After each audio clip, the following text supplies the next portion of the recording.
A Revolução Cubana foi um movimento popular que derrubou o governo de presidente Fulgêncio Batista, em janeiro de 1959. Com o processo revolucionário, foi implantado em Cuba o sistema socialista, com o governo sendo liderado por Fidel Castro. Antes de 1959, Cuba era um país que vivia sob forte influência dos Estados Unidos. As indústrias de açúcar e muitos hotéis eram dominados por grandes empresários norte-americanos. Os Estados Unidos também influenciavam muito na política da ilha, apoiando sempre os presidentes pró-Estados Unidos. Do ponto de vista econômico, Cuba seguia o capitalismo com grande dependência dos Estados Unidos. Era uma ilha com grandes desigualdades sociais, pois grande parte da população vivia na pobreza. Todo esse contexto gerava muita insatisfação nas camadas mais pobres da sociedade cubana, que era a maioria. Fidel Castro era grande opositor no governo de Fulgêncio Batista. De princípios socialistas, planejava derrubar o governo e acabar com a corrupção e com a influência norte-americana na ilha. Conseguiu organizar um grupo de guerrilheiros enquanto estava exilado no México.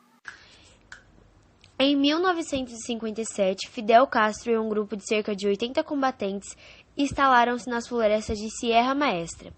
Os combatentes com as forças do governo foram intensos e vários guerrilheiros morreram ou foram presos. Mesmo assim, Fidel Castro e Ernesto Che Guevara não desistiram, e mesmo com um pequeno grupo, continuaram a lutar. Começaram a usar transmissões de rádio para divulgar as ideias revolucionárias e conseguiram o apoio da população cubana. Com as mensagens revolucionárias, os guerrilheiros conseguiram o apoio de muitas pessoas. Isso ocorreu pois havia muitos camponeses e operários desiludidos com o governo de Fulgêncio Batista e com as péssimas condições sociais, como salários baixos, desempregos, falta de terras, analfabetismo e doenças. Muitos cubanos das cidades e do campo começaram a entrar na guerrilha, aumentando o número de combates e conquistando vitórias em várias cidades. O exército cubano estava registrando muitas baixas e o governo de Batista sentia o fortalecimento da guerrilha.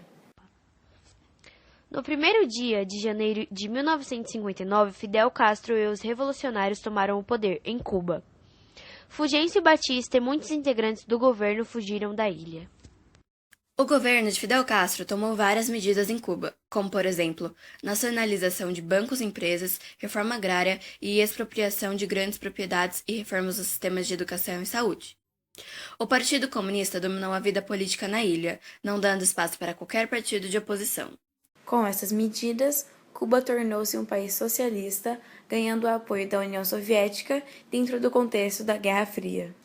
Até hoje, os ideais revolucionários fazem parte de Cuba, que é considerado o único país que ainda mantém o socialismo plenamente vivo. Com a piora no estado de saúde de Fidel Castro em 2007, Raul Castro, seu irmão, passou a governar oficialmente Cuba em fevereiro de 2008.